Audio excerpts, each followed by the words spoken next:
We are recording. Looks good. All right. Back for another episode of the Ehsoteric Archives here in the old basement. And I'm Andrew. I'm Mike. And we have a super special guest with us today. It's Heidi Love from Unfiltered Rise. Yeah, I'm sure everyone's heard and seen her around because you seem to be everywhere these days. It's kind of like that, huh? You get on and you think, oh, this is stupid. I'm never going to get anywhere with this. And whoa, it just went all over the place. So yeah, I never thought I'd be a podcaster at all, ever. But 2.5 years later, here I am. And probably more than ever lately. It's been wild. So thanks for having me, guys. Yeah, of course. Thanks for jumping on a new show. And so I think trying to think when I first heard you, I'm pretty sure it was on Tinfoil Hat, like a little while ago. Mm-hmm. And then I just I don't know why it triggered something with me. Like I said, I grew up in Edmonton, Alberta, and there's just like the Mormon population there is pretty huge.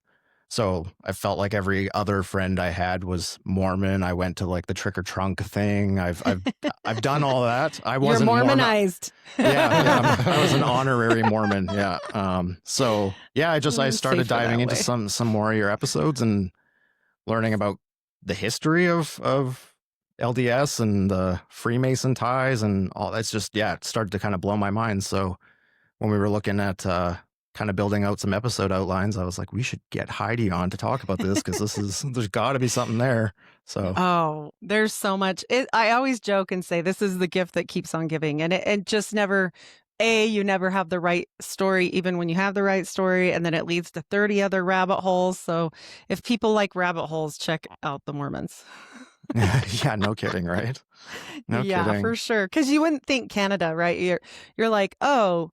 What? They're in Mexico? Oh, what? They're in Canada? Oh, they're in Australia and El Salvador and all the Latin countries. Wow, that's kind of scary, huh? They're everywhere. Yeah, they really made their way around, and it's kind of and it's even, we started diving into more Canadian topics, and like basically the gist of it is that Canada's kind of this like proxy country to the United States, so everything that happens there happens here, but more secretively. And that was, and that was definitely kind of the way, at least from my research, the way the Mormons sort of made their way up here. There's obviously, we can get into the East Coast ties with the Stewarts and that old That's Acadian. What I am. I'm a Stewart. Oh, no way. Okay. Yeah. Henry Stewart Talbot is my great-great-great-grandpa. Yes. Wow. Okay. And how did you? Yeah, it gets weird. How did you find that out? So my grandma was a missionary for the Mormon Church, but for genealogy, and she delved like deep in it. And when she does that, like she's passed now, she would get birth certificates and travel there and get all these files and microfiche and all this crazy stuff. And I remember doing it with her. Like she would sit me in front of a computer and just say, look for this word. And I would be looking through the microfilm, psh, psh, psh. And I never understood really what the heck we were doing because I was like 15, I just wanted to meet boys and like, this is a drag. Yeah. So, I just thought she was kind of nuts. Like, honestly, I was like, this is a little crazy. You're taking pictures of tombstones and all kinds of weird stuff. But she compiled all this together and started building not only our tree, but then ended up working, like I said, with the church to help build their genealogical stuff out in the mountain. You've seen the mountain, haven't you? I did. Yeah, I looked it up. It's pretty wild. So that's the like mountain with the razor wire. That's just for genealogy. Don't worry. Yeah, just a big archive. Armed guards, armed guards with big, guns, like automatic guns. Like, yeah, that's totally normal, right? I don't know. Yeah, no, for sure. Yeah, no, I don't recall that at the provincial archive. But yeah. And nobody gets to go there and nobody's seen inside, except I do have a couple pictures from some article they once released because people were like what are you building in there? Like, it's weird, and if you know about like the tunnels and everything, I dare say it's probably the entrance to the tunnels because they go clear down to Delta. They're big enough for a semi truck. I have another lady that's been through them in the semi truck, like hauling things back and forth underground. Like, this is a weird situation. Yeah. That's wild. Yeah. So do you think it's something, it's because I've seen sort of the underground tunnels that have, there's like subways down there and a Starbucks. Do you think it's kind of the same thing where there's people sort of stationed there? And well, the Mormon Church actively admits that they use them. They go underneath the city completely, and they have like little golf carts, and it depends on which area you're in, how wide they are, like semi-truck versus golf carts, but they are heavily guarded by the Mormon security. And yes, they carry guns, and yes, they'll probably shoot you if you try to go down in there. So probably best to not. Ted Bundy was known to use them while he was here on his active spree. He was a Mormon. So I guess, he found out, I don't know how, but they blocked that off and kind of closed it. Every time somebody gets smart and starts figuring out, oh, look, we can go underground here. Let's go underground here. Oh, we got to move that entrance underneath East High School where all those kids are going to be causing havoc in the middle of the night. And because there was a risk, it's on a fault line. They moved it like 100 feet. Oh, yeah. Much safer there. Yeah, 100 feet. Okay. Yeah, green zone now. You're good. Yeah. So stupid. Yeah, and then the tunnels are sealed again. So, yeah, whatever. Wild. Yeah. Yeah. No, it's That's a real story. Yeah, it's really crazy to me how they so I guess the weirdest connection that I've heard you make is sort of these like the CIA connections and all the paramilitary stuff, and that to me is just so. And NASA. Yeah, and NASA. NASA. So when I was the biggest. yeah. But just like the business ties as well. So I listened to that episode where you're talking about Howard Hughes and his connection to the Vegas mob and all that. Like basically Vegas wouldn't exist the way it does without him. No, it wouldn't. The Mormons settled Las Vegas, actually. So yeah, so there's some weird ties actually with Howard Hughes and Canada, because he used to basically, Vancouver Island was one of his kind of getaways. While he was like in his recluse phase, the only times he got away was to come up to Vancouver Island. Apparently, he had a bunch of business dealings in southern Alberta, obviously with the oil boom and all that. And then was also involved in was like flight tracking in the Yukon, like for Arctic flight exploration. Oh, I bet. Yeah. And looking for portals. And yeah. Looking for portals. Yeah. Natural man-made, not man-made portals, natural portals is what he was kind of known to be up to. We also have Area 52 out here in Utah. I don't know if you know that, but there's like a whole nother UFO area here, which is really weird. And the people that worked with all these people that we're talking about, right? Like, for example, his right-hand man, Mayhew, he worked on the Maury Island affair. So with the FBI. Wow. Yeah. And so he was, good friends with Shaw and all these other people. In fact, he worked with Bannister for 10 years out in Chicago. So we know that Howard Hughes knew, I would say, anything he wanted to know. Yeah. Yeah. No, that's kind of what it seems like. Yeah. So the connection with Howard Hughes, though, so he wasn't actually a Mormon. He was just heavily involved with Mormon. I know he liked to hire them to run his companies and things like that. Is that right? Yeah. How did that come about? So the Mormon Mafia, actually, they kind of did a ploy between the two of them. And, there's Mayhew, who was involved with, the FBI and the CIA. He's actually huge. His life was the life that they made the movie Mission Impossible after. And he had delivered like Saudi Arabia people and different people to the CIA. And I mean, he was in there, big. And Khashoggis, and it gets crazy on that side of things. And that's where we go into kind of Howard Hughes's nemesis, we'll say Onassis. So long story short, they say he hired him to look after his wife, like he thought she was cheating. And so go find out. And then the next thing we know, he's doing all these other things for him that don't make any sense if that was all it was. And then his driver / errand boy, which was a Mormon, which is William Gay, Bill Gay the second. And so I believe he's the second. Yeah. And he was his errand boy, and he actually got to see Howard Hughes and interact with Howard Hughes, which Mayhew never met him ever face to face. And so a lot of these people didn't. And he just was very selective. And that guy, Gay, he worked his way all the way up to running the companies, booting out Mayhew, taking over everything, and replacing all of the people involved with either Mormons or Mormon affiliates, including the doctor that, said Howard Hughes was dead. He's a Mormon. Like, he actually got in trouble for that. He had a DEA case come out against that. And I have some photos and stuff we can yank up on the Mormon Mafia if you want. But it's very interesting on the ties there, let alone the ties for like everywhere else and the UFO connection. And the fact that we know, the Mormon Church does these little hints, like, I don't know if you guys know, like Project Blue, this is like a big project, right, for aliens, if you're into that. Mm-hmm.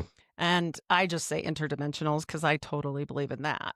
Yeah, that's me as well.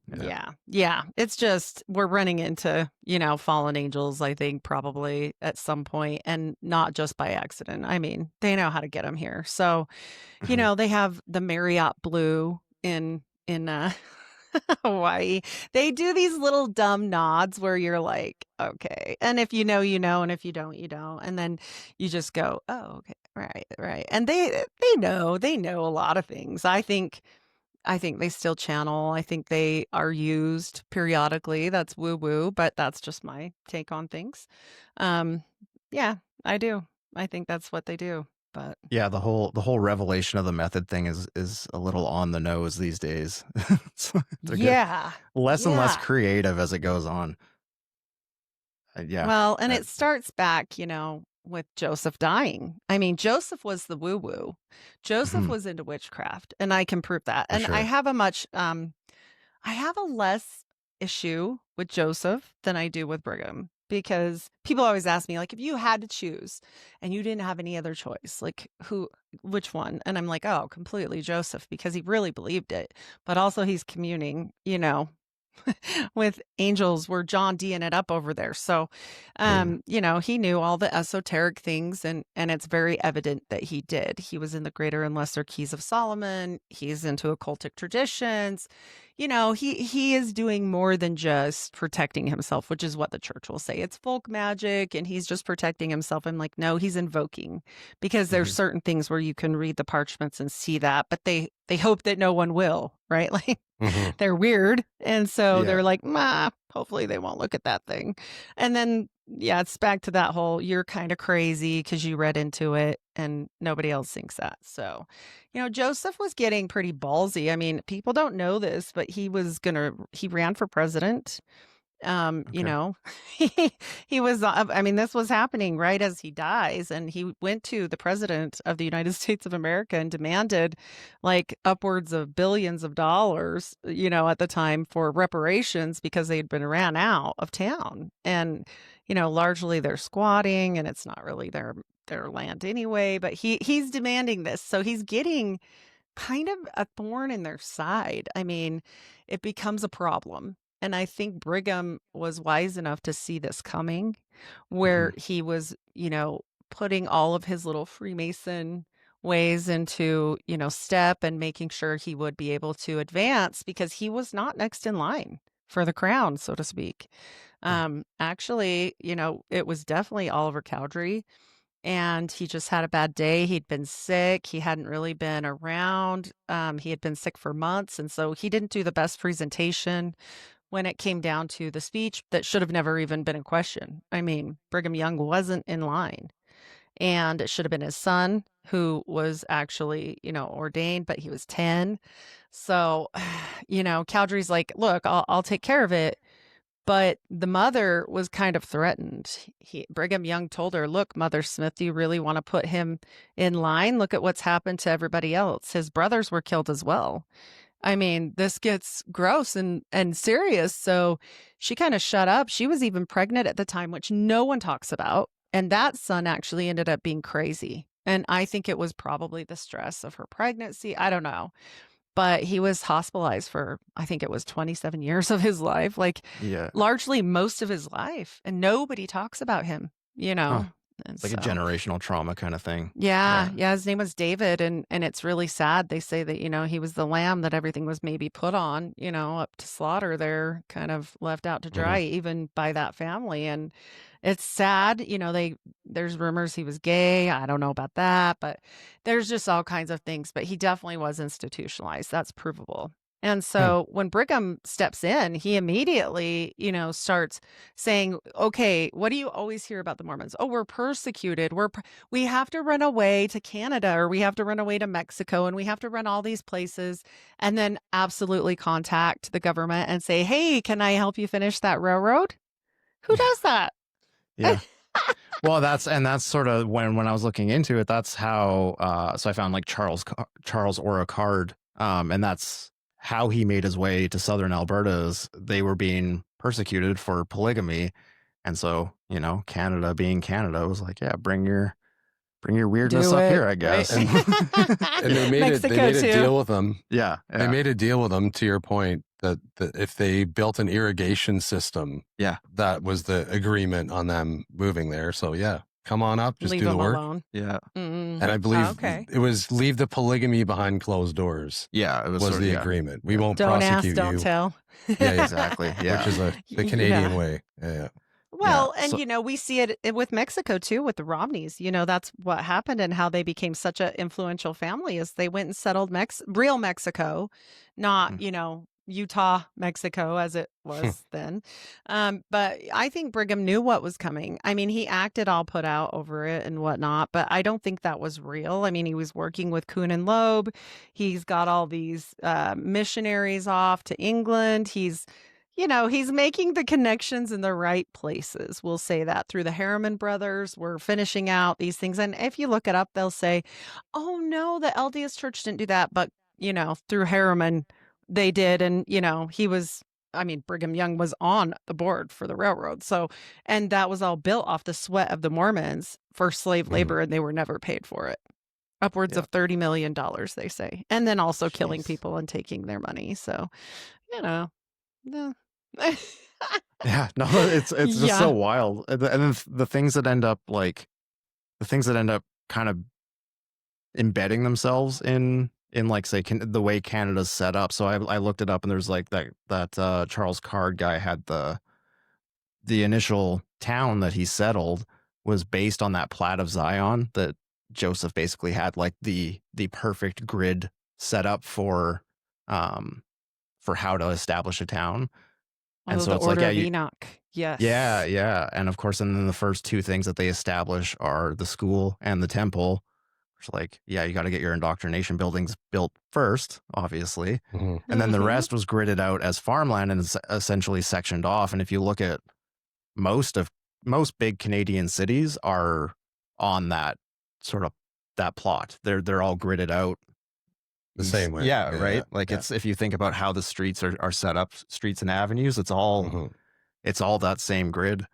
So the mountain behind Cardston too is quite interesting. It's like a tabletop, a really neat looking tabletop mountain, I think called Chief Mountain, that you see in a lot of the pictures too.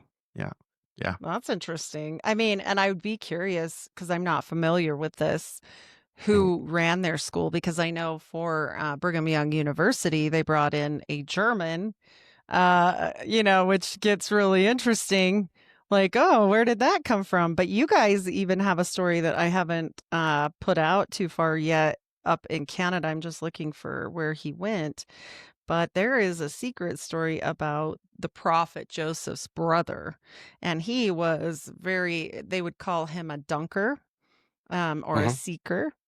And he took off, and he's up in your area, and he took off to Canada, and they make very little reference. He's almost impossible to find. And he goes up and settles areas up in Canada, and his name was Jason Mack. And so he helped like find these towns, and he's weirdly under this strange religion as well. They called him a reverend, like a lay reverend, and or a preacher. And I found it very interesting that they try to hide him at every single turn. Like it's almost impossible to find him, and that he's up in Canada doing all of this. They actually even hide his posterity and obfuscate everything in the Mormons' genealogy. And I mean, it is just almost impossible to find any information on Jason Mack. So That's the first I've heard of went it. up there. Yeah. Because I heard, like, I did read that Brigham Young had a brother up in Ontario. In Kingston. I bet he did. In Kingston, which I was listening to an episode of yours last night, kind of getting ready for this, and you were mentioning like still well-known polygamous families, and Kingston was one of the families that you mentioned, and I was like, holy shit, I wonder if there's any connection, because I'm not sure when the town was actually named. I didn't get that far into looking, but yeah, I just thought it was strange that Brigham Young's brother was up and the area he settled was Kingston. So Jason went, he was actually a political figure in Nova Scotia, and he became a pretty big deal there, just so you guys know where I'm talking about. He was a United Empire loyalist, and he went to King's College in Windsor. This is the son of theirs. But he becomes pretty integral. And when we're talking about the Kingstons as well, you know, this sect of polygamy still continues to this day. And the Kingstons are one of the very few people that will flat tell you they are the blood of Jesus Christ, and they intermarry with each other to keep their bloodlines pure. And they actually are very rich, and they donated a ton of money to Romney for his last little go for president, just for fun, I guess. And of course they say, oh, those weirdos, that has nothing to do with us. But then you see all these little ties like money, you know, and you know that they actually hire a geneticist to tell them who to marry now. So they're like, no, not that sister, marry your second sister from your other mother or whatever. And they keep their bloodline pure because they truly believe in the whole story with Mary Magdalene, the Templar thing, and the Holy Grail, and that Joseph Smith was the actual bloodline of Jesus Christ himself. So yeah, it gets weird. The Kingstons are like fascinating. And this book that the mother put out, you know, the mother of Joseph Smith put this book out. And when Brigham Young heard about it, he flipped out, and he had an order for all of them to be burned. And somebody made a ploy. I can't remember if it was Pratt, but they were in England and they put out the book anyway. And he didn't get the notice, I suppose, to burn it until later. And it was too late, and it was out and about. So it is still out there. And it's the history, you know, of Joseph Smith from his mother. And what's in it is very different in two different versions of this book, because it was recalled and redone, and leaving out who? Jason Mack. Why? That was the omission. That is the omission. And she makes this little coy little jab basically at Brigham, like, you better take care of my family. I've lost all my children, which she did. You know, I mean, she suffered. And she basically made it known, you will take care of us, or I will let this go. And she did it very carefully. She makes reference to doctors. Dr. Smith was his name. Her last name is Smith, but she doesn't remember his name, and she calls him like Dr. Stone or something. And she obfuscates that, and it goes to the Dartmouth connection, which leads to a whole bunch of areas. And so that's an excellent video if you guys want to check that one out. The Dartmouth connection is bananas. And it kind of blows into, you know, the Church of Christ, which is originally what the LDS Church was. And so people don't know that. So his mom then, was she, do you think, because you said he was more kind of the woo-woo, do you think she was sort of like the brains of the operation, kind of the... I think there's two factions there. I don't know if you've ever seen Joseph F. Smith, which would have been Joseph's nephew, but and I'm not saying this to be, I just don't know how else to put it. He looks very Ashkenazi. Okay. Does that appear in his genealogy? No, but I will say her name was Mack, Lucy Mack. She comes from Solomon Mack, who comes from Ebenezer Mack. These names are very, aligned with maybe that heritage, which is not a big deal, but it is if you're hiding something. And his knowledge of Kabbalah and her knowledge and state, like even when she got married, the next one down, his wife too, as well, they were like high standing. Joseph's family was from Salem, Massachusetts. They were involved in the Inquisition of that whole situation, with his great-great-grandpa being one of the accusers of Mary Easty. It's all on the Salem connection that I just barely did, and there's proof on there straight from Salem itself. So they both had it. I do feel like the mom was more into the Kabbalistic side of things, whereas the dad was, witchcraft. And Joseph Smith Sr. has a quote out there in 1830 from a neighbor that was visiting that said he absolutely believed in witchcraft, and I bet he did. Mhm. I think he used it. Yeah. I Yeah. mean, the people that were the accusers then were often the guilty party. So, Yeah. Doesn't seem to have changed so much to now. No, I mean, Yeah. I Right. think it's with any of the Abrahamic religions and their offshoots, right? There's always, I mean, you start to look into Rosicrucianism and Freemasonry and all this stuff, and it's they're always like men of God. So my great grandfather was a Shriner, and there's like the saying that not all Masons are Shriners, but all Shriners are Masons, yes. which is just the Exactly. truth.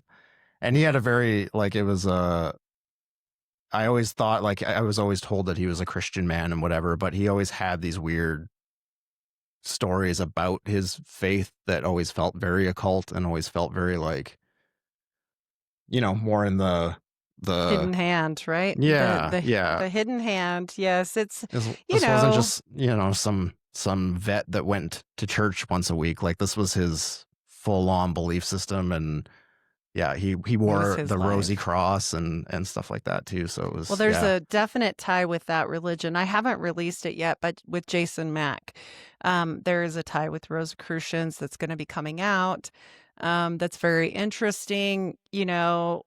I mean, people don't understand how far and wide this went and how many ways it went, right? Like, it's never just one thing. Like, it's not just the Mormons. Like, when we look at the guy that went out and James Strang, and he continued as a prophet as well out to Beaver Island, his stuff was really woo-woo and weird. Some of them kept the woo-woo. It was just, I feel like Brigham he'd had enough of being lost of all of the money he had or made. He was sick of it. And I think he was like, you know what? We're just going to play ball with these people and then put it all underground, which is absolutely what I think they did. I think these things, when you see like weird stuff pop up, like the LDS Church of Satan, which is not the mainstream church, which is not part of the normie, okay, Mormons. Yeah, Mormons will be like, she's a crazy lady. Okay, look into it. Like, this is your, attorney general that was accused. Yeah, he wasn't found guilty, but he also took off and bought a castle in Scotland and pieced out, like, yeah. and he also said he wasn't a cannibal on live TV. So, nobody asked. Like, no one asked you that. So that was weird. It's a and very granted- weird thing to just yeah. volunteer. Yeah. Like, what? And also, I don't nobody eat said humans. that. Yeah. And people were just like, everything froze at that press conference because it was almost like he heard that and answered a question nobody asked, and everybody just shut up. And they were like, what? Like, yeah. Okay. And it was just so weird. And then he goes and buys a castle in Scotland, which is, where Something Dracula would do. Yeah. It's just weird. And you hear all these very strange stories, but you hear like, oh, Joseph Smith was just poor, but he's actually related to, all these kings and queens they've done the genealogy on. Like, I am as well with the Stuarts. Like, what the hell was going on? You know what I mean? Like, and people say, well, everybody's related back then. No, not these critical people. No. Mhm. Yeah. Yeah. One, I've heard you. Sorry. No, I was just going to ask, who was he? What line was he related to? The Stuart Not Talbot is supposedly through the illegitimate king's son. And if I do my when I go into the genealogy right now, my 8th great grandpa is the king, like right now, not like 10 times once removed, all that crap. No, it's just straight up the line. And it's weird because I'm like, okay, well, it matches with my DNA. Like it matches. So obviously it was either them or somebody real close to them, because unfortunately for them, DNA is a thing and it matches now, does that matter to me? No, they were poor. Like, I'm not rich. I don't care about any of that. I'm just talking about these hidden hands that they hid all over the place, and they did it, with stealth. I mean, this is kind of frightening when you look at what the NWO said when they start bringing these things together with the Round Table Foundation. That was their goal, is to hide people in plain sight. Like, and everybody gets mad at me and says I'm crazy. And I'm like, oh, that's cool. But like, you should probably look at that, And why did Kingston's have that name? King's son, King's 10, like King's son. Yeah. Oh. I mean, I don't think they're hiding anything. The polygamous orders are way more honest, to be quite frank. They hold to the old. They don't change their policy.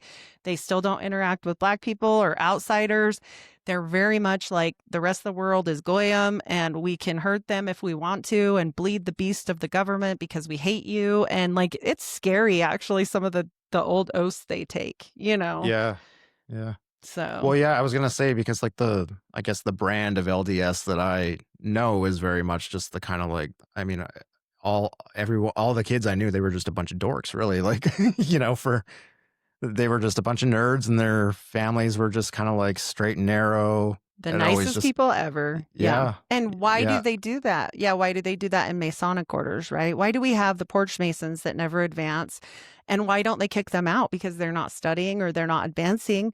They don't want the true knowledge. So why are they really there? They're there for the dinners and to make it look normal, so that when somebody says to them, hey, you're a Mason? Isn't that cool, or woo-woo or whatever? And they're like, no, we just do dinners and raise money and stuff. What? Yeah. Because that helps them. They hide in plain sight that way. Same thing with the Mormons and their traditions with their temple. They just changed it again. They've created such a small, tiny piece. It's like an hour long now. And these are supposed to be the oaths and ordinances that get you to heaven. And people are like, oh, I love it. It's so streamlined. I'm like, you're an idiot. They aren't sharing the whole thing with you. And you're probably missing the keys. I mean, I'm Christian, so I don't care. But like, if this is what you believe is getting you to heaven, wouldn't you be concerned if you only got the Cliff Notes? I don't know. You get a black belt after a few lessons. That's a little weird. And they're just like, it's totally fine. Don't memorize anything. Like, they're just using them so they can go do their weird stuff on Thursday night or whatever night they meet, but it helps cover them. There's no more like, ooh, the Quorum of the 12 only meets together on the 3rd Sunday of every month, like whatever it is. I don't know, but I'm just making up stuff there. But I'm sure that they do. And I'm sure that the biggest, most important people, get the best of that religion. Do I want it? No, I think it's all really scary. But, and not just because it's Masonic or, whatever. I think they're channeling angels, and I don't think they're good ones, so I'm good. No, I think whenever you get into invoking spirits, it's wise to proceed with caution. There's that saying, like, you can call in spirits, but like, you don't call in the devil, because the devil followed you home, right? So how do you know who you're calling in and who's lying and who's not? I'm out. When spirits are involved, I'll watch on that one. Yeah, John D thought they were like the most benevolent spirits ever, and that's why I always put this book first. And people are like, she's an occultist, and I'm like, listen, you're never going to get the answers in your Christian book. You're just not. And so if you want to listen to somebody else, that's fine, or do a skimming or whatever, but you have to have a basic knowledge of things, because otherwise it is so simple for you to be so uneducated. Like, and even John D later said, I was lied to. Like, they lied to me, and I spent my whole life dedicated to this, and I thought I was talking to angels from God. He was pious and he loved God. And then time to swap wives. Like, he should have tapped out and just been like, bro, no way. Yeah, it always seems to lead to that. Hey, Always with the swapping of wives. I know the wives or the Crowleyan butt stuff. Like it's always something gross, right? Like it's got to be this debauchery. And then I always go back to like, okay, so is this a Zabbatean movement really? Is that what this is? Like, is that why you guys all want to have sex with your progeny and your children? Like, you have to start looking at all of that. And most people don't even know who that is, and how smart for them, because they're never going to know what's on. Like, you are going to be so easy to just like push it all past, Yeah. That's weird. I mean, it's always a look over here, not over here kind of thing. I thought that was strange. I'm sure you've had this question before, but with that, I watched that Mormon Housewives show with my wife because we like to watch shitty reality TV, and then, yeah, of course, But yeah, I thought it was Real strange. Salt Lake, the house. Real Yeah. No, it wasn't a Real Housewives one. It was like actually like Mormon Wives, I think it was called. Oh, okay. The housewife one is better. Yeah, because is it? Okay. Well, no, because that is Bill Gay the third's wife, Heather Gay, that worked for Howard Hughes, and it never goes away. And the names for the wives, the real lives of Mormon wives, if you look at their last name, one's a Levitt. Who did I say moved to Scotland and bought a castle? They don't end up in these positions for no reason. Yeah. And this show does not depict clearly anything that the Mormon wives would really be. Like, they're not living by the standards. Like, and somebody asked the one girl, Chantel, or somebody that just had a baby and she was pregnant before she got married or something. And they're like, how are you wearing such like revealing clothes? Well, she'd never been through the temple. So they're completely making this show about people that don't even know anything really about anything. They've never even been through the temple. Yeah, and that was going to be my question about it. Is I found it I found it entertaining for whatever entertainment's sake, but I thought it was strange that it was allowed to happen, because I mean, like, something like you're not going to see like a Real Housewives of Scientology anytime soon. No. They're not going to let that happen. But why? It's distraction. Yeah. Why? It's distraction. Yeah, that's all it is. They've all got lavender marriages, and their husbands, are weird. Like, and whatever people want to do. Look, I'm not going to say anything. Whatever you want to do, go ahead and do it. But that wouldn't be my decision. And that's just not Christian, in my opinion. But like, I don't care. But like, also, you would think the church would shut it down, Yeah. I mean, gives them a pretty bad look. And then it just offers, it's just back to the railroad and Kuhn and Loeb. Because what did Jacob Schiff say?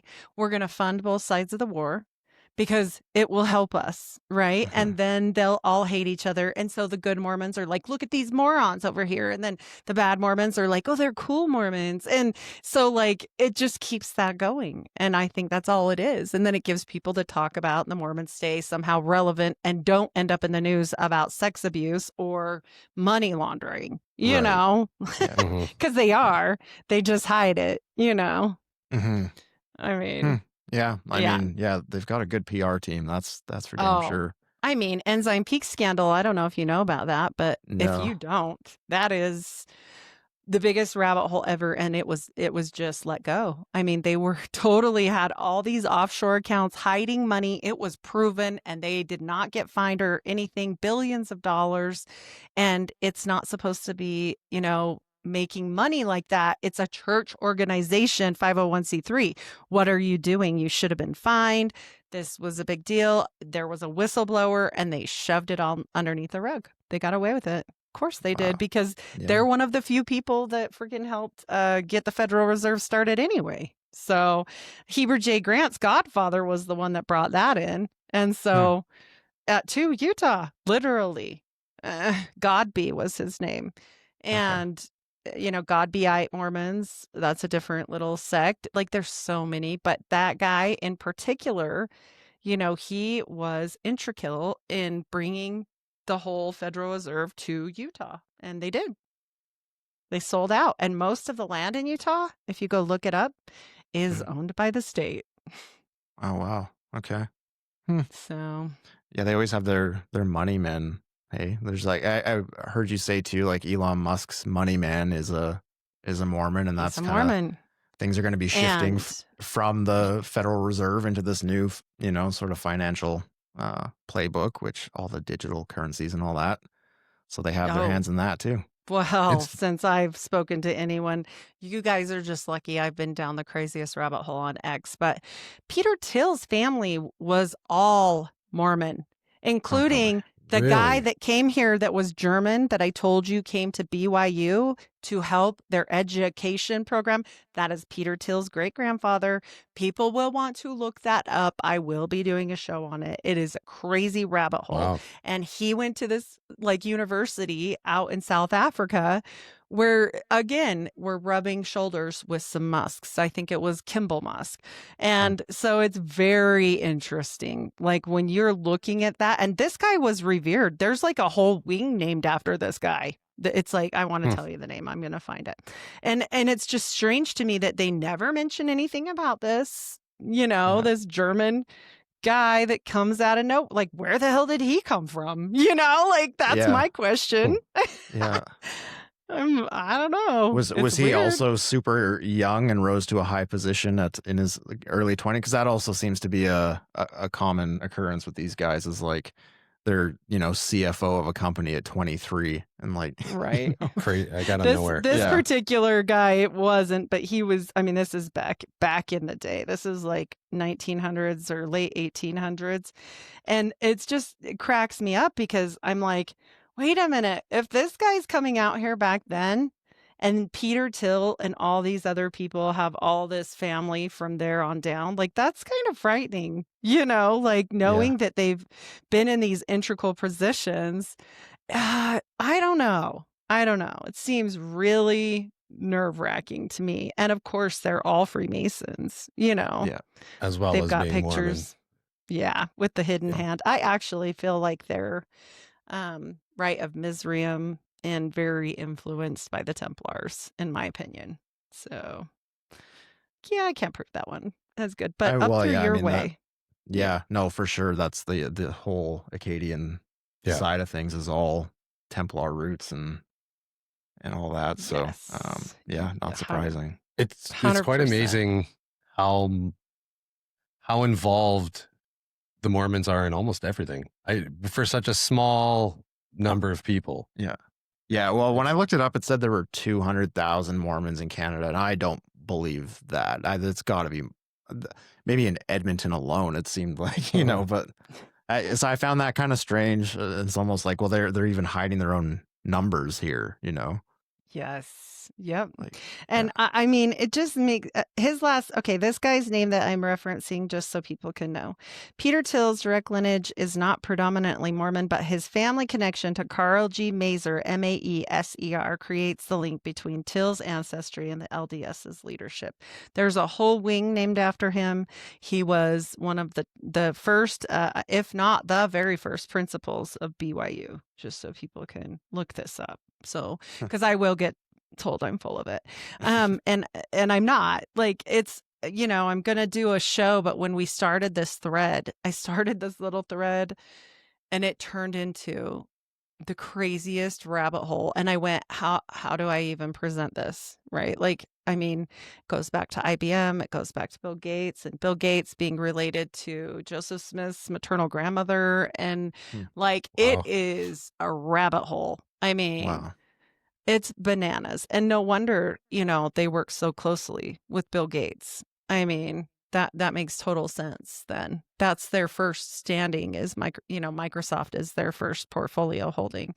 So, let alone Alphabet and everything. They're just in all of it. Amazon, they're in all of it, like you said. I remember hearing back when I was a kid that it was like one of the first things I thought was kind of strange about the Mormons is that they had a massive holding in Coca-Cola. They, can't have caffeine.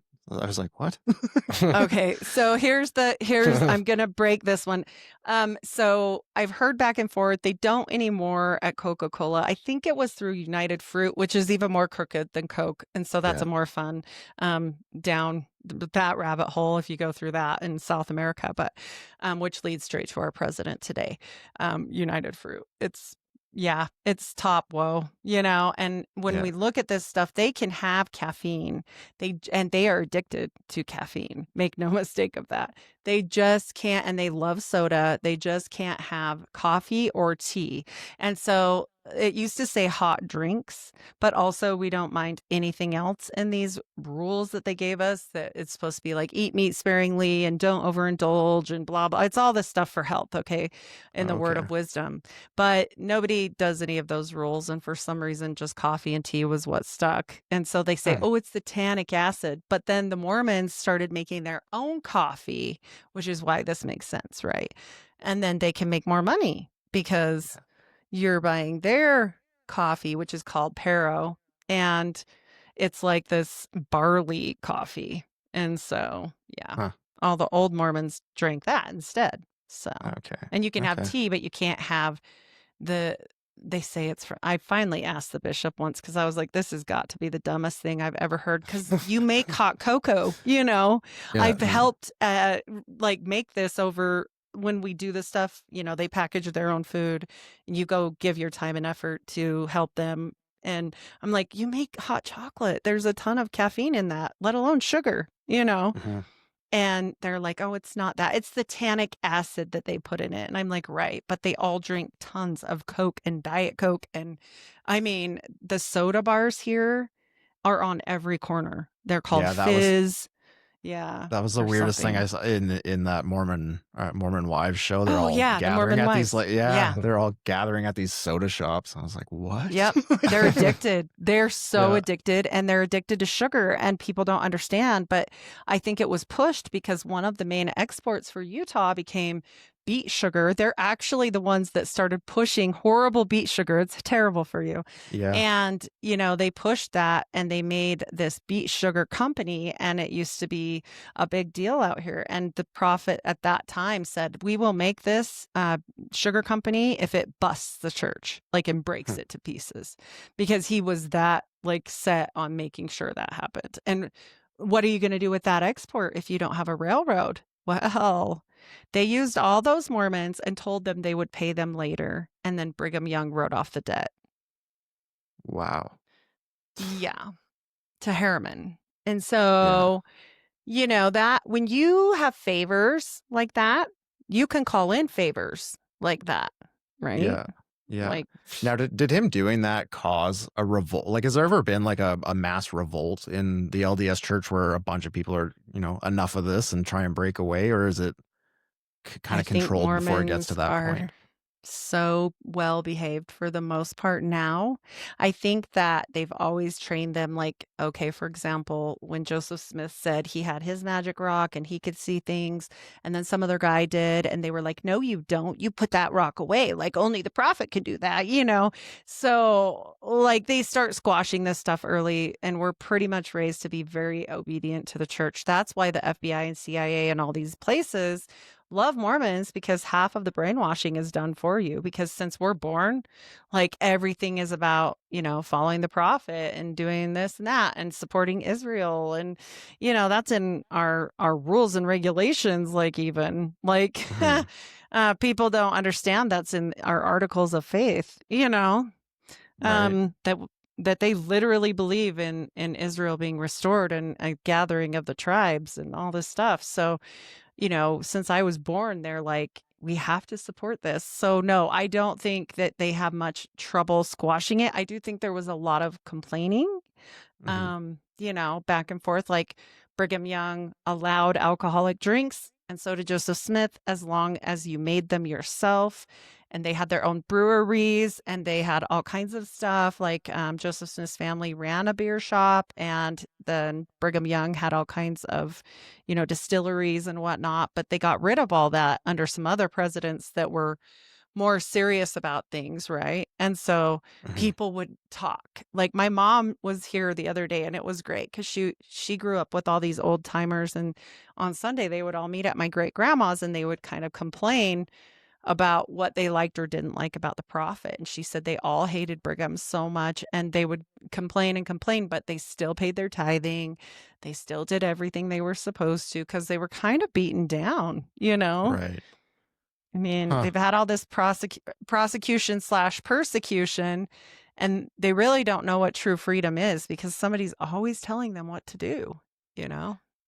Yeah. And It's kind of this weird split because it's like, from a top-down view, LDS has this sort of like rebellious nature against the state, right? Like they kind of want to be their own thing and control their own world, but then the people within that world are all under that control. So it really is just like it's pretty hypocritical when you think about it. those rules are for thee and not for me. This is like he's ordained. Literally, he talks to God every day. You understand? Like he is special and you are not special. And so I think that these people that were really led to believe like it would get better, it will get better. And they're very humble people for the most part, like the real Mormons, the actual Mormon people. This is why I speak out. It's so sad because I was like that too. Like they're just trying to get to heaven and they're just trying to do everything that they can to get to heaven. And meanwhile, the church is just using them and they're goyim to them. Like I don't think they give one care about any of those lines except maybe the royal line pedigrees. Like that's it, because they have a royal line pedigree. And it says from this line, king shall rule. And it's called one royal line, which used to be sold at Deseret Book. And these are the names of the important people, and you can see them in the hierarchies of the church. It's by no mistake that they're there. Right. Yeah. And so it's kind of sad, they want, and that's hence polygamy too. The Kingstons, fascinating people because, he's one of the ones that learned how to interbreed with people before the geneticist by using his cattle. And so he would, use the genetic studies he had formulated with his cattle on people. And he would, the prophet calls your wife. You don't just go marry whoever you want. Like you go turn yourself in as a woman and they call whoever gets you. And that's that. And whoever's, secretly bid for you since you were 5 or whatever weird shit's going on in that back corner, all that stuff's going on. And this is all preordained and mostly probably been paid for, if you know what I mean. So they don't get to choose a lot of things and they just accept it. But you're right. Like ultimately, these are people that would turn on the government in an instant if given the chance. And they took an oath.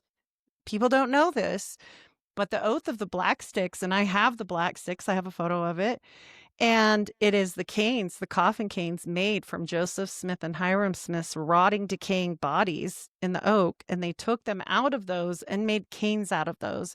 And then they clipped their hair and put it in the knob and gave them to the important people of the church.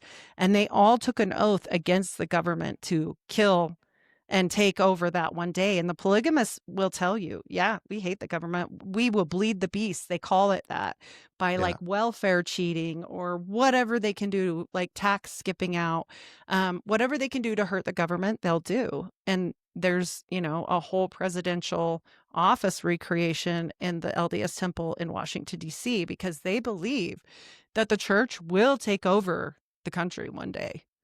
And they'll run it. It's the white horse prophecy. The pale horse. Yeah. Huh. Crazy. Yeah. No, that's Joseph Smith's white horse prophecy. Yeah. Huh. Yep. Does that involve defending Israel as part of it as well? They will always defend.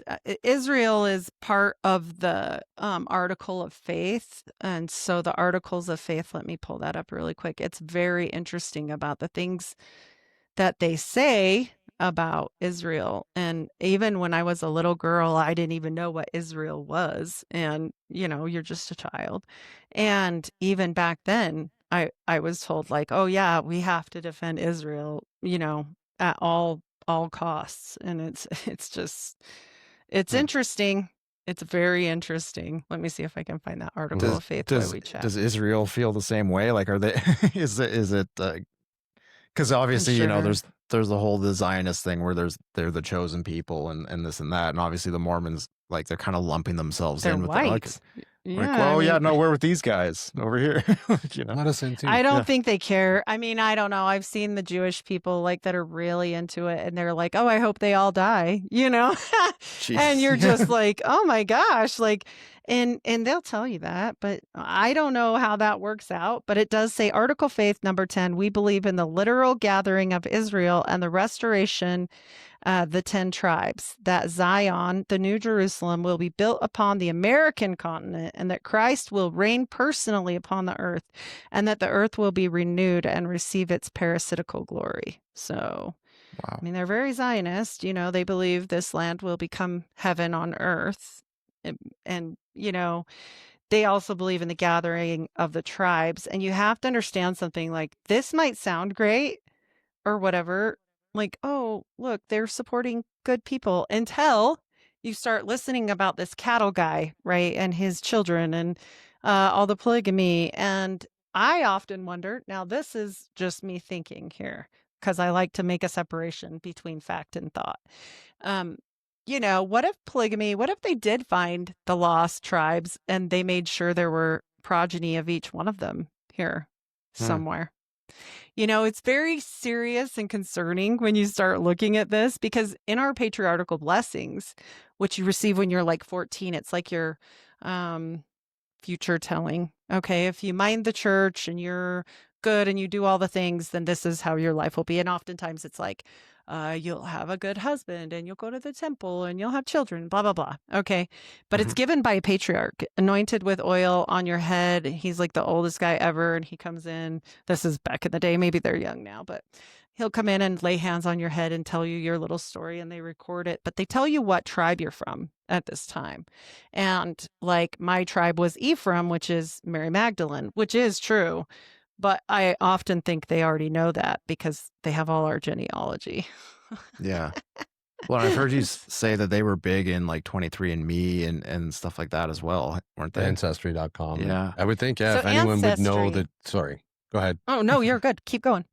I was just going to say, I would think if anyone would know the genealogy of the 10 tribes, it would be the Mormons. Yeah. Well, here's why. So, okay, I was explaining this to somebody the other day, so it's fresh on my mind. So what happened was when you had to have the Aryan pass during World War II to do anything, okay, to prove, and I quote, that you were not from the origins of a Jewess. And that was their quote, for at least 3 generations back, to work or date or live your life or go out of your house, like period, okay? So the Mormons kind of made a deal with the Nazis, They were like, hey, we have to obey the laws of your land because that's part of our articles of faith and different things. And so, we'll do the little salute and we'll be your little Ubermensch and whatever. And they were very helpful, and they didn't get persecuted like the JWs or anybody else, okay? And they got all of the critical genealogy that the priests and stuff would store. Like they were the ones that stored all of this very pertinent information, but the Mormons could never get their hands on it. And they were like, I just want that so much, look at our genealogy would be so much better if we could go clear back to Adam, which they say they do, and Charlemagne. And so, all this stuff that they want. And so, like I said, they worked with them.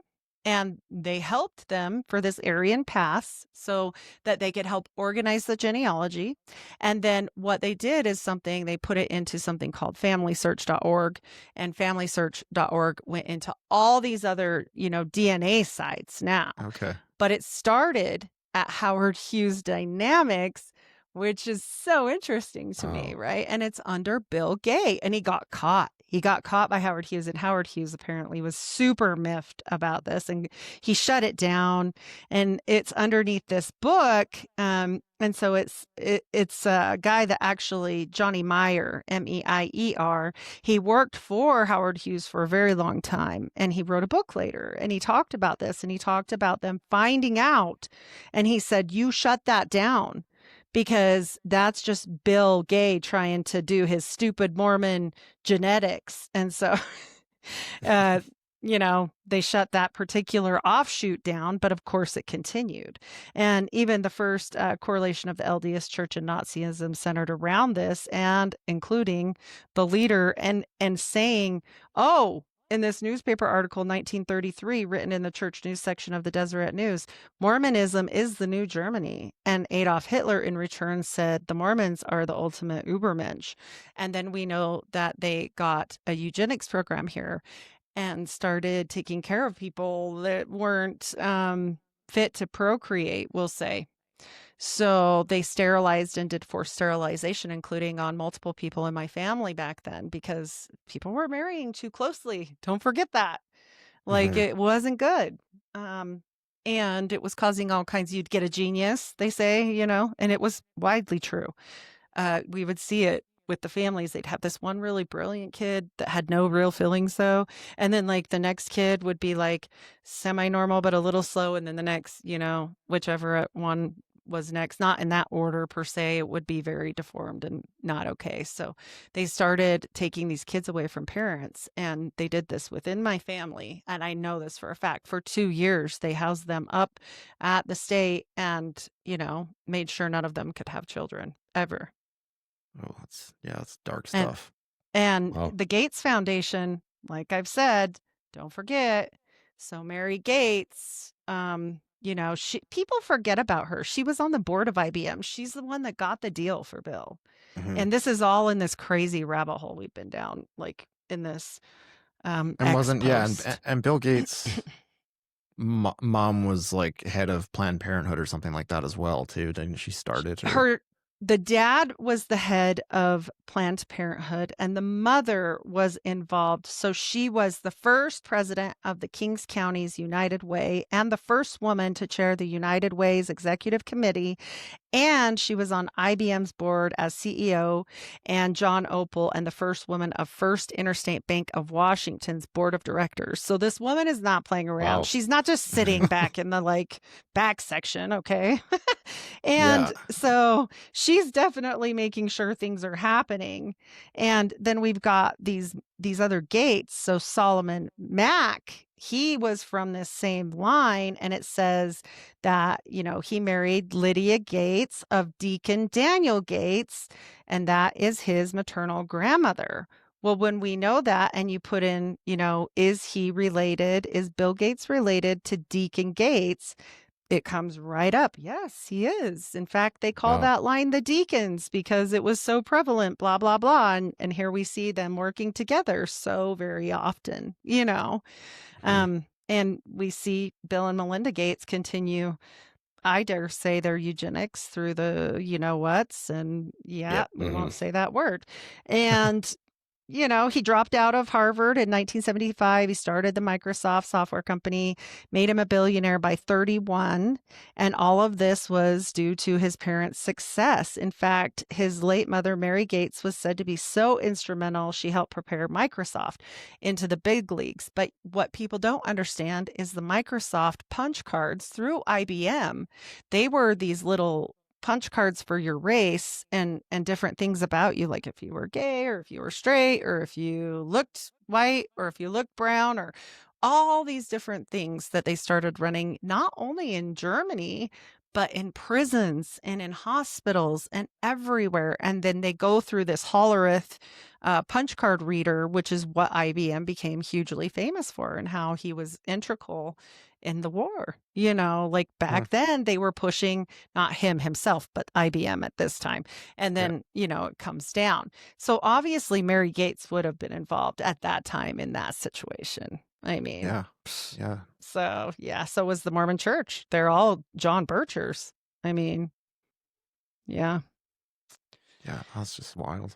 I had no idea. Yeah, my mind's blown though. I had no idea that the Bill Gates, Joseph Smith through Mac connection. Deacon, the deacons. Wow. If they look through Deacon Smith, Deacon Gates and Lydia Gates. And that was her name, it's very interesting. If you just put it in, is Bill Gates related to Joseph Smith? It won't come up. You got to go through her name or the dad's name or somebody not Joseph Smith and go through the old people that are dead, because it's easier that way, or they'll obfuscate it. Don't forget who runs everything. Yeah, for sure. For sure. But it's fascinating to me that everywhere I turn, okay, let's do another fun one that I haven't ever sprung on anybody else. You guys are getting some new information today because we're just chatting. Awesome. And this is where my weird rabbit hole brain goes. So don't make a woman mad that has ADHD. It's a bad idea. I'm sure the Mormons are like, oh, that woman. But, Dallin H. Oaks was just called, and he was at the University of Chicago when he was young. In fact, he stayed there for a decade or more, and he was super good friends with a bunch of those, Chicago uppity ups. And, at this time, we know that Allen Key is a little formation of skull and bones that has never been done anywhere else. Okay. Ever, ever, ever. It only came directly from Yale to Utah. It was all sanctioned, and then it's never happened again. Okay. Not before or since. It's very strange. And they actually came here and set that up. It wasn't like the Mormons just copied them or some weird dumb thing. No. These graduates came and set this up here in Utah. And then we start thinking about our new prophet and where he went to school at that time. Okay. And there's something called Owl and Snake right out there at the University of Chicago. And, we've got what's her name? Erica Kirk's grandpa in this weirdo Viking order that's out there at this time. And we've got David M. Kennedy making all kinds of moves. And, we've got Dallin H. Oaks kind of hands in the pudding of everything of Chicago. And now he's the prophet, seer, and revelator of the Mormons. And who is the Pope? Oh, he's from Chicago. Oh, isn't that fun? I bet they knew each other. Yeah, no kidding. For sure. Yeah. Wow. That's pretty wild. So, it makes you wonder, because we know that David M. Kennedy did go on to fund, the Vatican Bank, and that can be looked at. And I'm going to do a whole thing on all this, but it's so many like spider webs. It's bananas. And so I literally look at it with all the information I have, and I'm like, how do I make this make sense, right? Other than little pieces at a time. But that was just it. When I started reading about this stuff, I was just like pretty much every kind of inkling I had, where I was like, oh, I wonder if this is related. Yep. I wonder if this is related. Yep. It's just like every single rabbit hole I went down led back to some old Mormon sect guy somewhere, right? Or Masons, like Winston Churchill's a fun one, right? Like, what does that have to do with Mormons? Oh, well, they were pretty in good with the Mormons, Winston Churchill was. And who else was he in good with? Well, he was such good friends with Onassis that it is reported that Onassis changed his diapers for him. So, wow. I think that's a pretty good friend. In my opinion. Yep.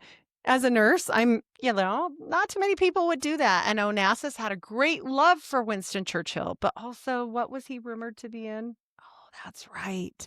The Illuminati. Yeah. So, we start looking at this, and every time I bring up Masons, people are like, oh, Scottish Rite. I'm like, no, it's too new. Back then, it would have only been arranged maybe 50 to 75 years. And to get here and get widespread, and plus we know, that Joseph was part of the York Rite, and he was raised to a Master Mason in one day, which is super interesting because he was super young. And we also know, that he did all this woo-woo stuff, right? Like he's drawing magic circles and soothsaying and witchcrafty stuff. So I dare say the Mizraim Rite fits that much better, which people won't like, because every single time I say that, I get about 6 emails how it's not that.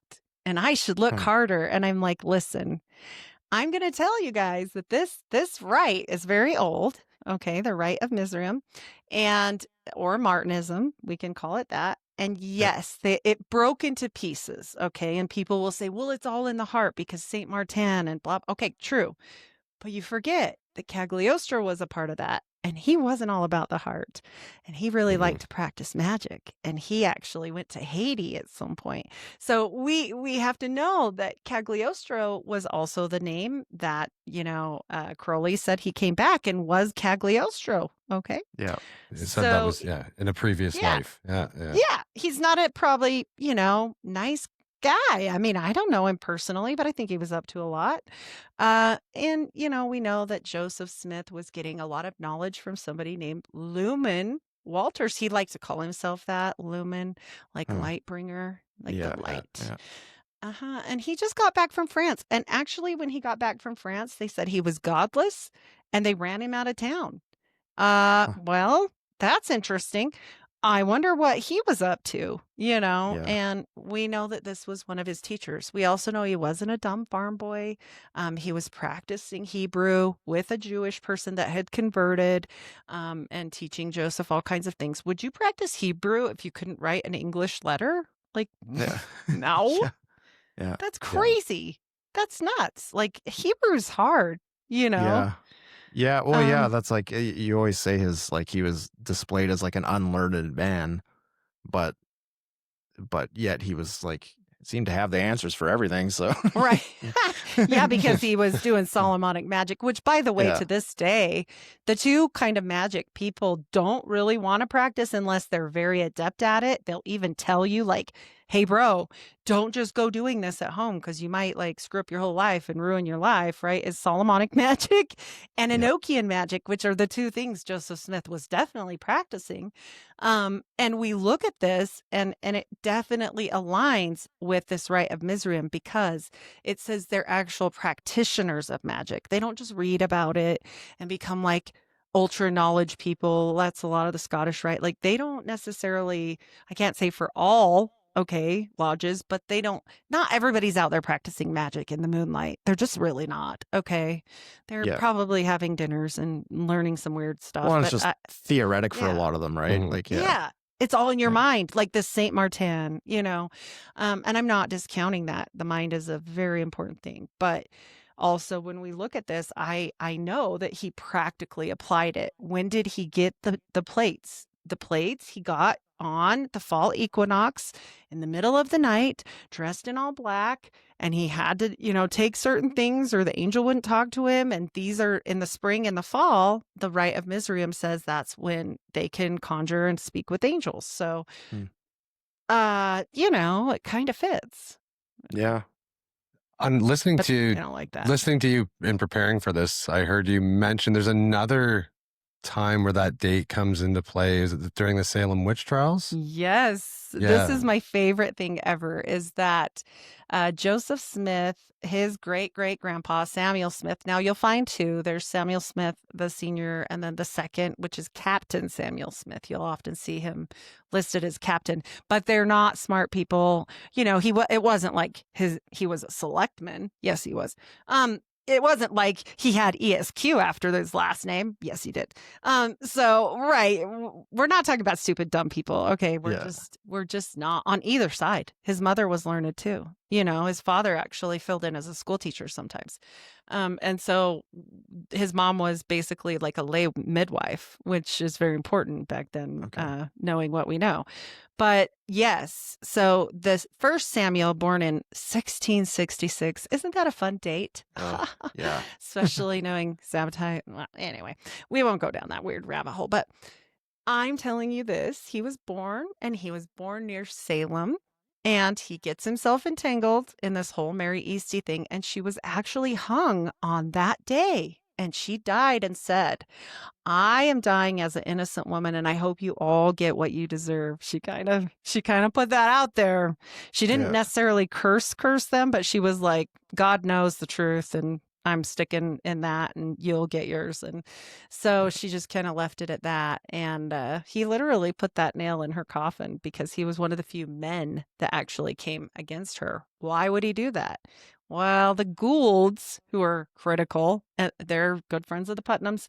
That is his in-laws. And so it's all about money. They're having a back and forth fight, and oftentimes the alchemists and different things back then, they were the ones that were accusing other people that knew that they could do certain things.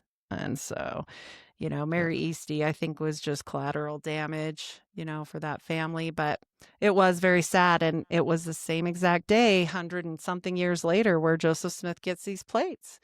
And, we have to always remember the angel said, nope, you need to bring your brother. And the brother died.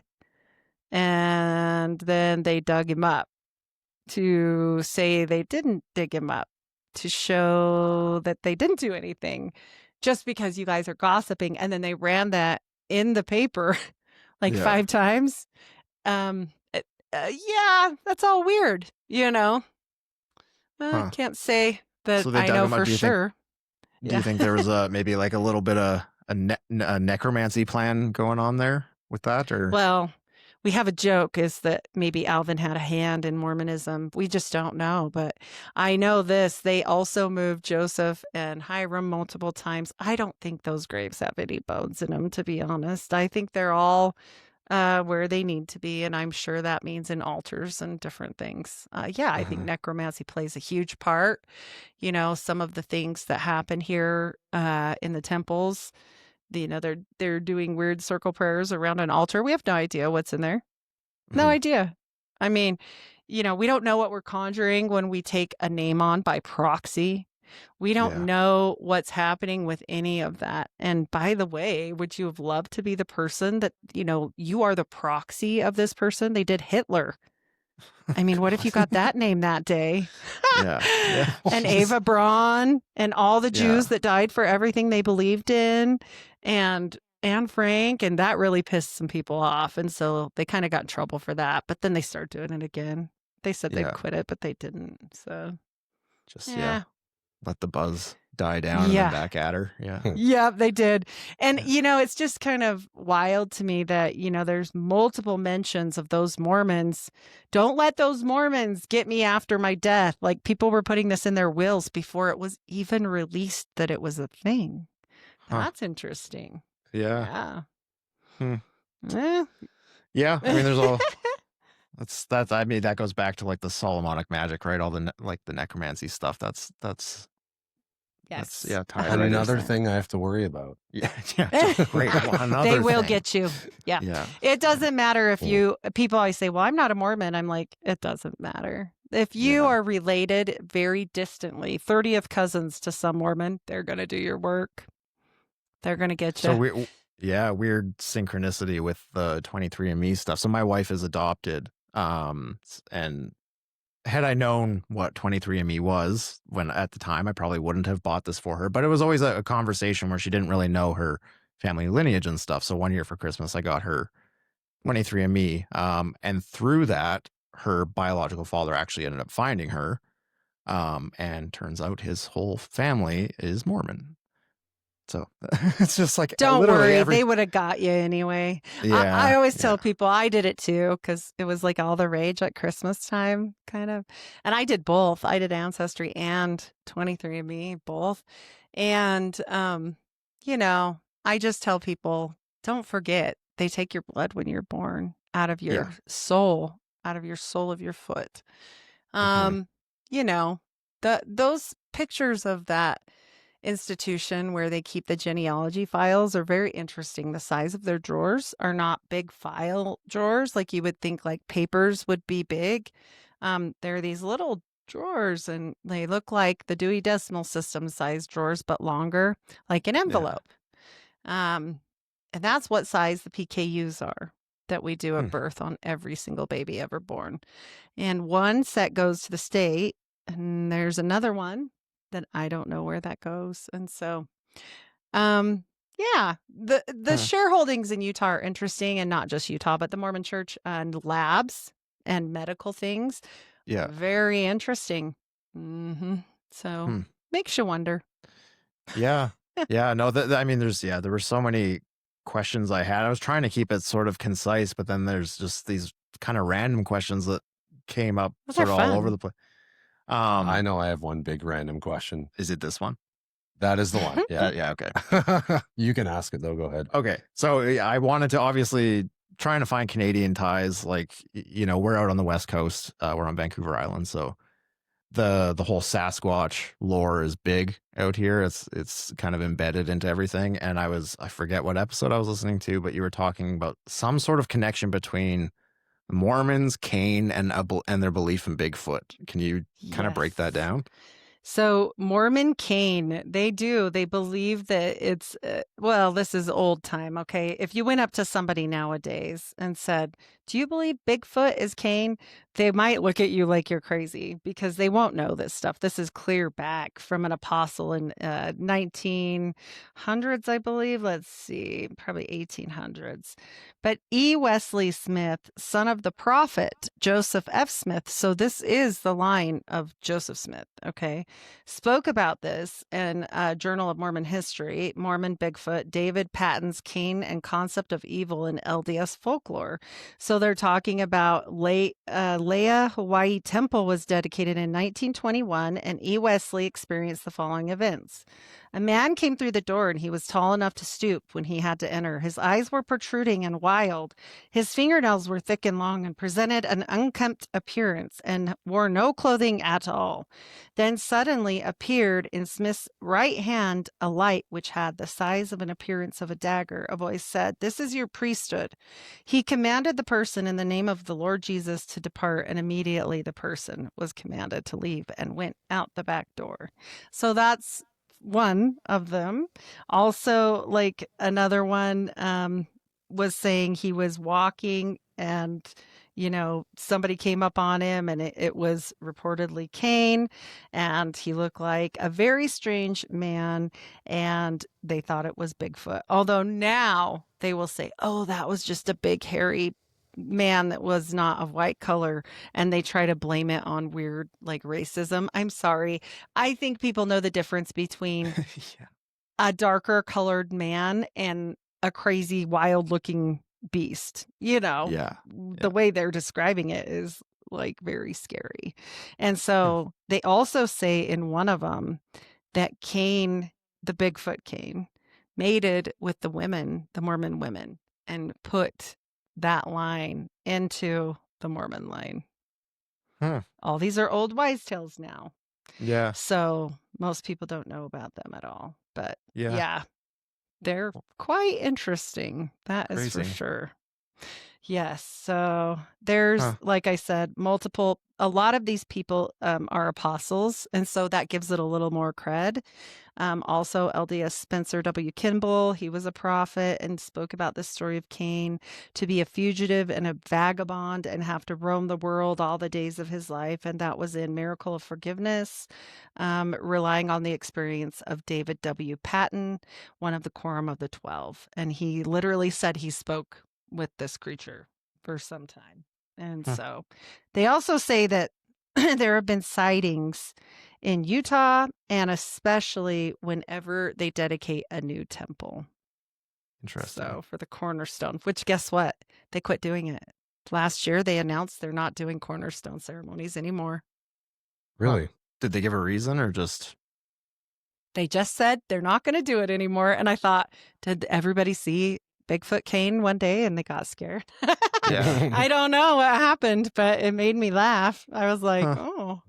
Yeah. That's weird. Yeah, I thought it's just the whole Bigfoot thing was kind of, and the fact that he's like, kind of a vagabond forced to travel around, and the whole thing with Sasquatch is that he travels through portals, right? Like he uses the trees and the forest as portals and he's sort of like a watcher kind of figure. So yeah, I just thought that was kind of Isn't that weird? And then knowing all the mountains we have here, and I don't know if you've ever been out this way, but I mean, Canada probably has some awesome mountains too. We have some very big mountains. They're not hills; they're big. Well, I mean, So like the Rockies run all the way down, right? Yeah. Could it hide here? Sure, maybe. Maybe there's a whole clan of them I don't even know about. Mormon women, Bigfoot things. Who knows? Yeah. When they travel through the monoliths that are there, maybe. Right. Well, the Grand Canyon. How they get in and out. Yeah. Cool. Yeah. I don't. I mean, Utah is a weird place. It's like one of the few places in the world that you could be here in northern Utah and you could see snow and mountains and greenery. I mean, it's still more dryish, but it's not like Canada. I've been to Canada. It's beautiful. That's a whole different thing. that greenery is not what we have, but we have a lot of pines and different things. And then we have the desert and this weird sandstone, like all of this red rock and in the other part. And then we have like barren lands. I mean, mines, one of the biggest copper mines in the world that can be seen from supposedly space, they say, run by King of England. But I digress. Weren't you saying something about limestone and stuff too? And there's like a bunch of temples built on different limestone deposits, and that's totally like a Freemasonry thing as well. That was about the city of Kingston in Ontario. It's known as the Limestone City. Awesome. Yeah, we use granite here, but yeah. So they say, that they got it from the quarry, which is really far away. I'm like, okay, granite blocks that weigh a bajillion. I mean, okay, whatever you say. I don't know how that happened, but who knows? It's weird. It's, there's a lot of folklore, but there's also a lot of things that don't make a whole ton of sense. And the reason, I step back and look at it, like Brigham Young comes here and he says, this is the place. We have a lake. It's full of salt. It's got like 40 or 50 times more salt in it than the ocean. Its makeup is the closest to the Dead Sea, but there's nothing else even similarly close. Like that's the best they can get, and it's still not it. Like it's not as close as it needs to be. Like it's harsh lands. It's hard to cultivate. I'm like, what on earth was he doing? Like, was that temple already partially here? I don't know. Yeah. Right. Yeah. Was it already pre-chosen? Yeah. And they relocated. So that temple is built on the 111th degree. And funny enough, the Oddfellows temple, which is here, and we have a cool Masonic temple too, but they're all on the same one, but they had to move the Oddfellows temple again, maybe earthquakes or something. And now it's also on the 111th degree. So they just keep shifting things around as they need to. They move the whole building instead of tearing it down, right? That's weird. Yeah. I mean, there's some hidden history here for sure. They don't talk about the Oddfellows. They don't talk about Masonry a ton. I didn't know I was a Mason. I didn't know what Masonry was. I didn't know I was wearing Masonry on my undergarments, If they can choose your underwear for you, I think you're pretty much brainwashed. Yeah. I'll tell that to my wife then. Yeah, I think so. Like, oh man. So it's such a weird, situation. And by the time you're in it, well, I was born in it, but for my ex-husband who wasn't, he was Roman Catholic, by the time you're in it and that's your brotherhood, they call you brother, whatever, or sister, whatever, very magical terms, They used to call it Breuer and Sawyer, actually. The LDS polygamists still do. And, Joseph would arrange even his councils from youngest and oldest to youngest in a magical half circle. Like it's all very witchcrafty. And he knew some things. Like I don't care what they say, he did. But by the time you're in it, I don't know that you really think anything's weird anymore because you're like, oh, that's just what we do. You know? Exactly. Yeah. Like daylight savings. Yeah. It's just what you do. Even though it screws you up. Makes no sense. Yeah, makes no sense, but it's just what we do. Yeah. Because we're not not that many of us are farming anymore, like we don't have to be home by the time the plowing or whatever they were doing there. I don't know what, but it makes not a lot of sense for sure. But here we are. And here we are.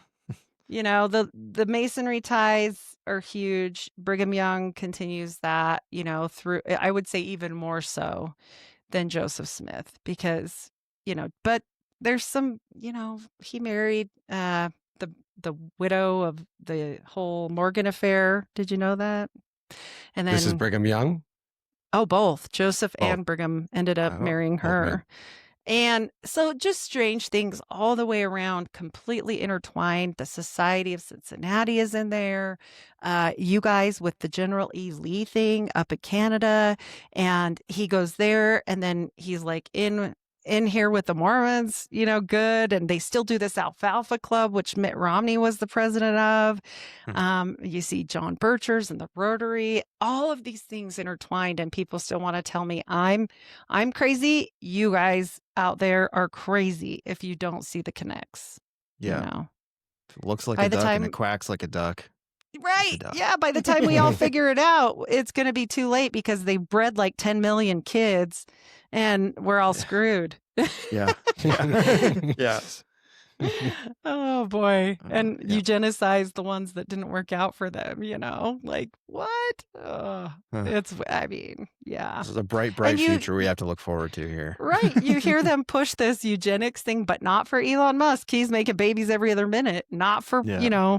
the people in the club. So, How does he even yeah, have the I dare time? say. Yeah, well, they're his in the clones club. are out there Yeah. doing that. Yeah. Oh, well, yeah, I think that they definitely figured out some things on that, the Mhm. eugenics, and it's scary, really, sure. honestly.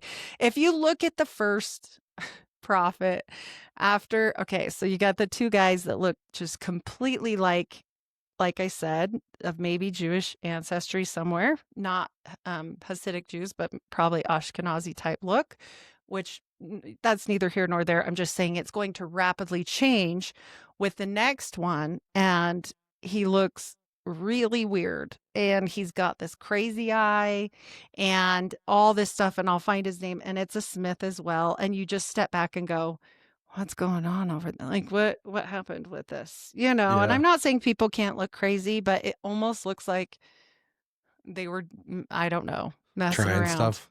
Yeah, it just Someone looks. dropped the test tube on the way to the. Well, yeah. And my mom said they used to give all these women back in the day, even when she was young, these vitamin drops that were like liquid here.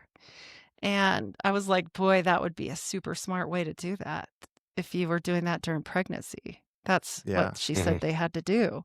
And so I'm like, oh, that's weird. Like, well, I mean, and they're also bringing in people from Sweden and bringing in like very white and delightsome type people, bringing them in. They're also marrying into the Micmac on purpose so that they can get their magical qualities, That was literally said, and also to do them a favor and lighten up their children. That was Ooh. what they said. To buy their children and marry the women so that they could help them become more white and delightsome. And there's even talks that actually use that wordage. I can see my Nephite sisters getting lighter and lighter. I'm like, yeah, you can, because you killed everybody. Holy. Like, Wow.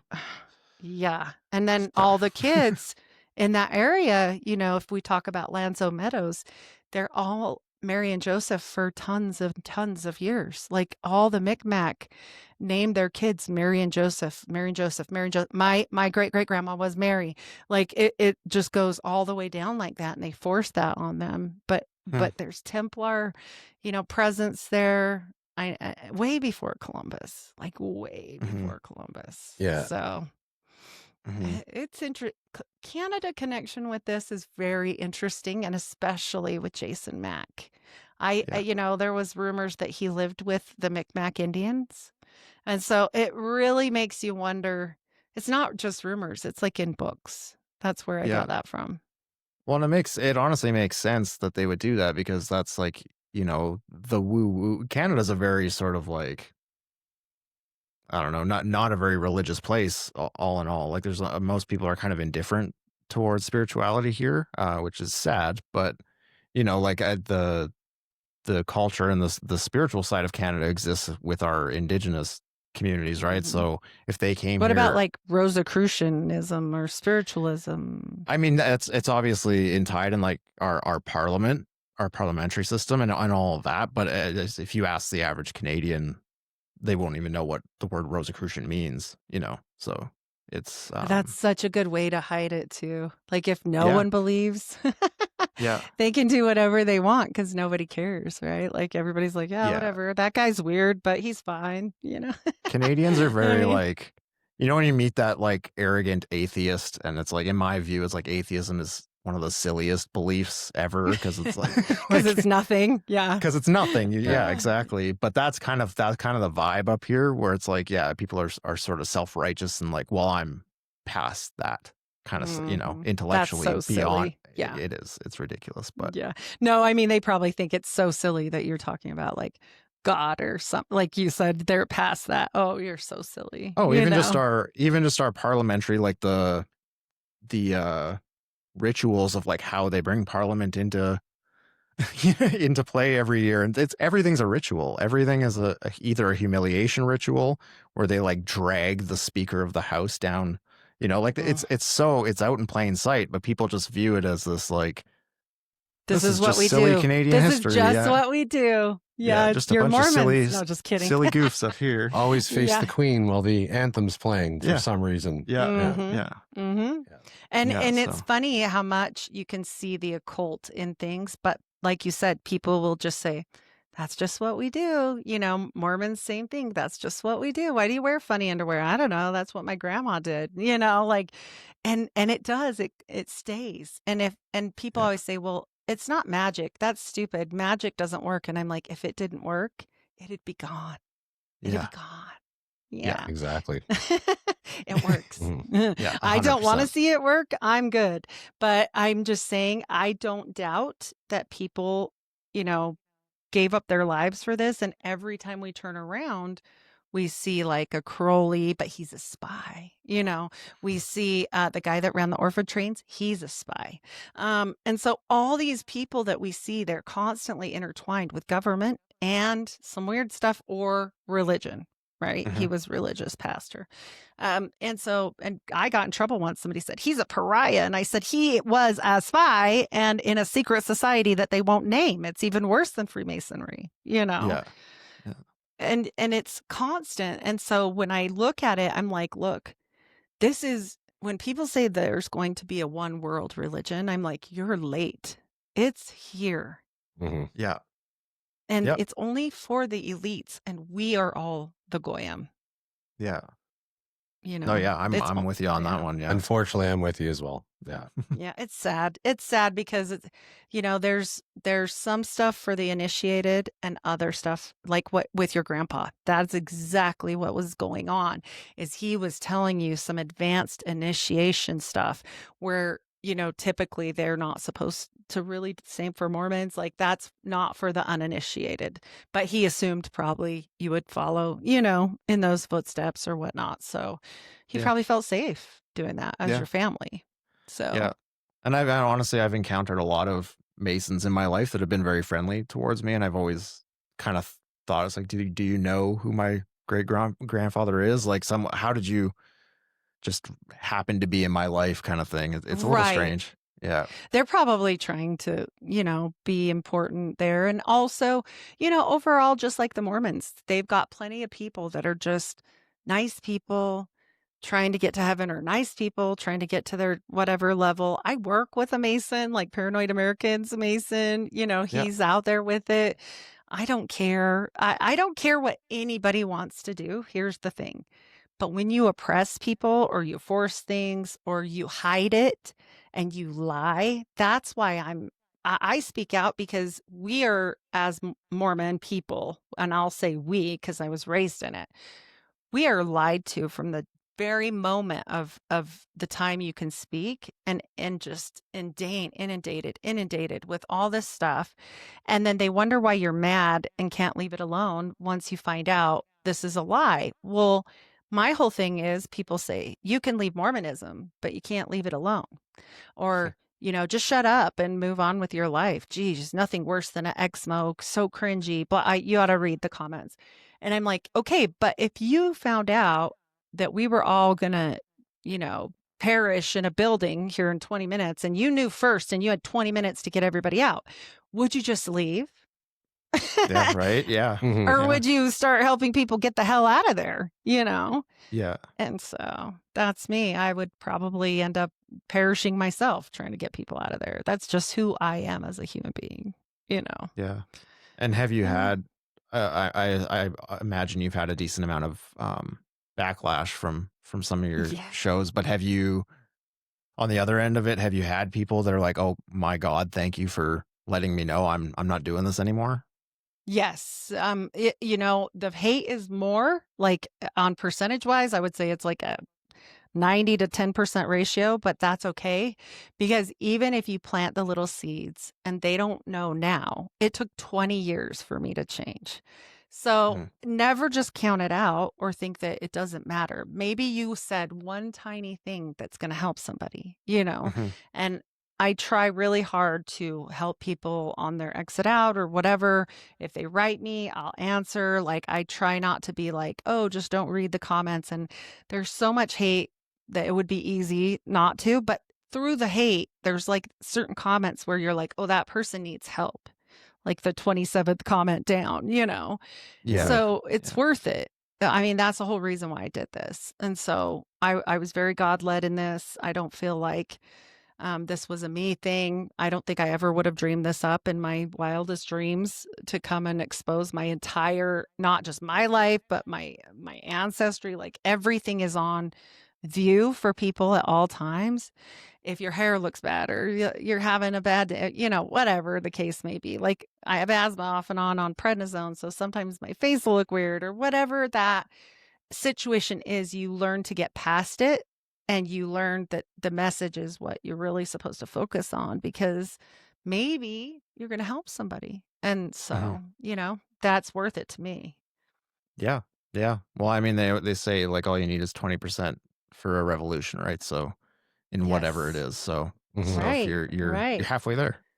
Right. Yeah, it's good. I Yeah. mean, whatever people do with it, that's okay. At least they have the truth. And if the LDS Church came out tomorrow and said, look, yeah, we used to be this witchcraft weirdo cult, but now we're this kind of cult and we do this instead. And they still do some of that weird stuff too. But, if they were just honest with it, kind of like Freemasons, even though they don't tell you the whole thing, some things. Like, everybody knows, like, oh, they're weird a little bit, or they do this or that. There's little rumors, instead of just us believing, because we don't get those little like, oh, have you heard blah blah, because we're in Utah and nobody talks like that because everybody's in the club, like everybody. And so there's no one to help anyone, and we all just do it. Why? Just like Parliament, that's what we do here. And so I want to be at least some voice of reason for people. And that way, if the church ever came out and said, you know what, you got us, like, yep. And then, or even if they said, yeah, we're just a normal organization until you get to this level and it gets a little weird, even if it was just that, like, yeah, we do some weird stuff here or whatever, then it would be a lot different than what they do to people. They just lie. And you're supposed to be people of God, and you lie your asses off. And you're working with Nazis and getting funded. Like, come on. Yeah. Yeah. No. Yeah. Follow the money, follow the power. That's always the way it is, right? So. Crazy. Well, weird. On that note, I don't want to keep you all day. But I really, really appreciate you jumping on with us. This was a lot of fun. Course. Thank you very much. I learned a lot. Of course. And I had a fun time. I have a lot to unpack now. That's how I feel every day. I'm just going to go stare at a wall for the next hour and break it all down. But get some string and make a little, no.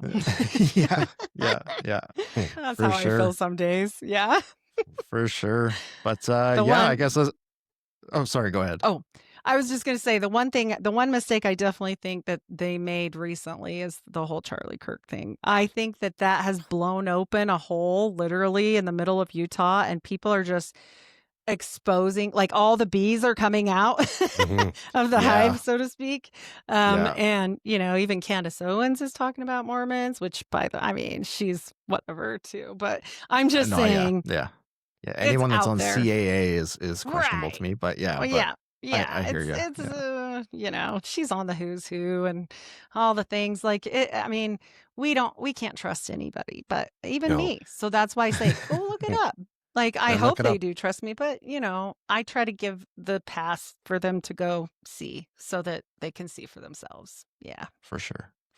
But thank you. Well, thank you again. Yeah, no, I guess, before we go here, if there's anything you want to let the people know, and tell them where they can find you and all that.